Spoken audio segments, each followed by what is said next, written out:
Hi, this is Sky Nelson Isaacs, author of Living in Flow. I want to tell you a little bit more about the Living in Flow course that's available for you. I think it's really important not only to understand synchronicity as a phenomenon in the world that can affect your life, but to understand it in a way that is based on real science. My work as a researcher is to develop the science behind synchronicity, to provide a foundation so that we can understand what physics is really saying about the way space and time may behave for everyday people like you and I, and how synchronicities are those meaningful coincidences which can unfold in our life. It's the way that the world around us gets woven together, that our lives influence each other in spontaneous and surprising ways. And I'm pretty convinced that these can be explained through an expanded understanding of what the laws of physics tell us. You can find my research on my website, but you can also find how I think this applies to our deeper sense of who we are in the world and what we can accomplish through the Living in Flow course and through my book, Living in Flow, The Science of Synchronicity and How Your Choices Shape Your World. And you can sign up for a webinar for the course at www.thletteruthrivehere.com/livinginflow.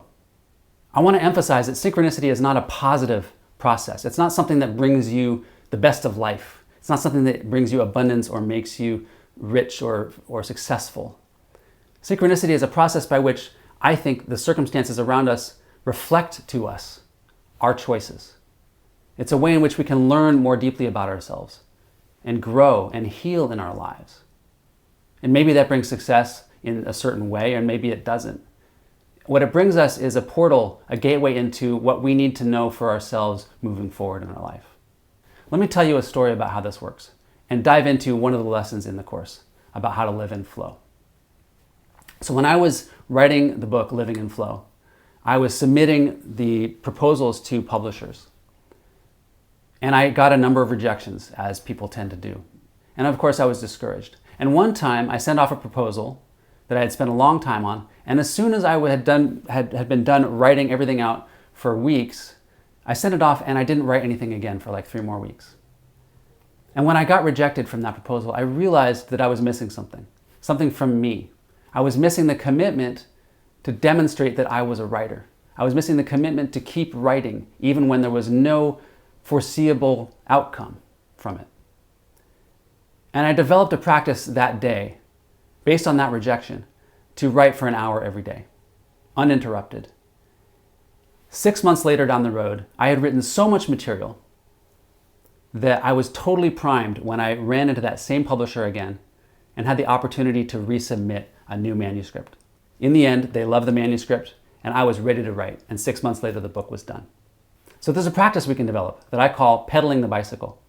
When we engage in the world synchronistically, we pay attention to the fact that our choices and our actions are what are powering the meaningful response of the world around us.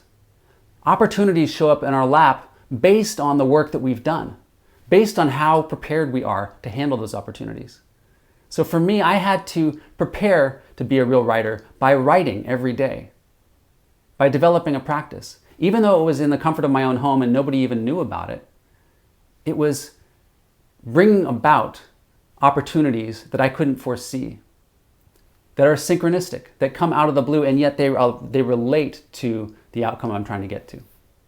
So the practice I encourage you to do is to notice something in your life that you want to create.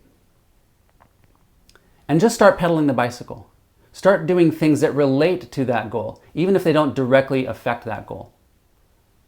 By writing every day, I wasn't affecting the manuscript I had submitted to this publisher, but I was influencing the meaning of I was generating in my life. I was creating the circumstances that illustrated how committed I was to this goal.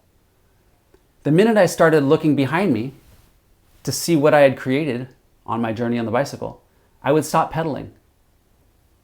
When you look behind you by checking your email to see if somebody's written you back, or by seeing if you've gotten a notification for the great opportunity that you've applied for, when you do that, you stop creating the next synchronicity. So my encouragement to you is to keep pedaling the bicycle. Keep that momentum building. And don't worry about what you've created. Just let the synchronicities drop off the back of the bike like blessings to the rest of the world. Things that you can partake in, but you're focused on what you're creating in a meaningful way. So think about what's the next milestone for some opportunity that you have. What's the next natural cutoff point? Maybe it's a job you're applying to. Maybe it's a relationship that you're developing. What can you do between now and then to demonstrate your commitment to this goal? What can you do to develop a meaningful sense of momentum in that direction, even if it doesn't relate to the specific job, opportunity, or relationship? And then focus on doing that work. Focus on building meaningful action in your life. And even when the deadline comes and goes, just let it pass you by. Keep focused on pedaling the bike. Don't worry about checking your email. Don't worry about wondering whether it's coming to fruition or not, because it is. Your job is to keep pedaling the bicycle this week and see what kinds of things you create down the road. I hope you'll join me for the Living in Flow course. You can find it at www.thetletteruthrivehere.com/livinginflow or at www.skynelson.com/course. And you can also sign up for a free webinar that happens every month that will give you some insights into how the course is organized and what you'll learn from it. Thanks for joining me today, and I wish you the best this week in living in your own flow.